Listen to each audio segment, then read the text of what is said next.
NYS Scam Suspects, led by Principal Secretary for Youth and Gender Affairs Lillian Omollo and NYS Director General Richard Ndubai, are set to face lengthy spells in remand prison after being denied bail. The Anti-Corruption Court also directed that the cases commence immediately through pre-trial conferences scheduled on Wednesday at various courts in the capital. NTV's Seth Olale attended the bail ruling at Milimani Law Courts and filed this report.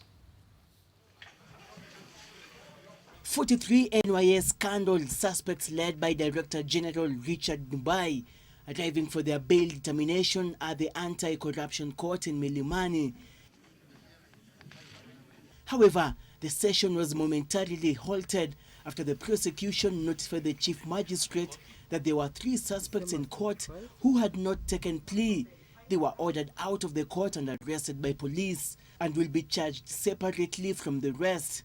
The economic offense having deep-rooted conspiracies and involving huge loss of public funds needs to be viewed seriously and considered as grave offenses affecting the economy of the country as a whole, and therefore posing serious threats to the financial health of the country and, in the court's opinion, which can lead to anarchy, threat to peace, and a threat to national security, and hence also cases of great national interest.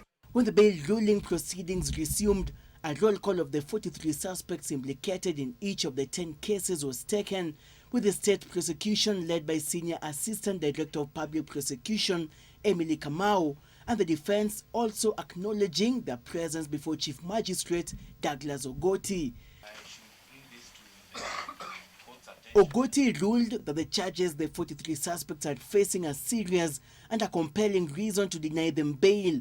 The magistrate added that it would be discriminatory to grant the accused persons bail given that they face similar charges but have different ranks and financial capacity to pay any cash bail that would have been granted. A disregard for the interest of the community can be manifested only at the cost of forfeiting the trust and faith of the community in the system administering justice in an even-handed manner without fear of criticism from quarters which view white-collar crimes with a permissive eye and mindful of the damage done to the national economy and national interest.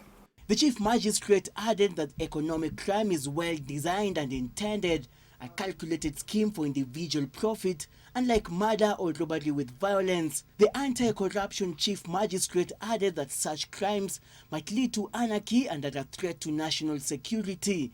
It is their people who have taken her to Kenyatta Hospital. If we had a chance, she would be hospitalized in a better hospital, in a better facility. Disgruntled lawyers representing the suspects termed the ruling harsh and asked for a copy of the ruling to enable them appeal against the decision, while accusing the prosecution of malice in its agenda. The ruling means that the suspects, who include the highest and lowest ranked officials at NYS, ranging from technicians and clerks to top managers, will spend lengthy spells in remand prison over their involvement in the theft of 468 million shillings from NYS. The bail ruling shocked relatives and friends of the suspects who were loaded with cash, anticipating the release of the accused on bail. It's another round of detention for NYS scam suspects who will remain in remand even as trial commences tomorrow at various courts in the country. This is also seen as a winning step for the prosecution. Seth Olale, NTV, Milimani Law Courts, Nairobi.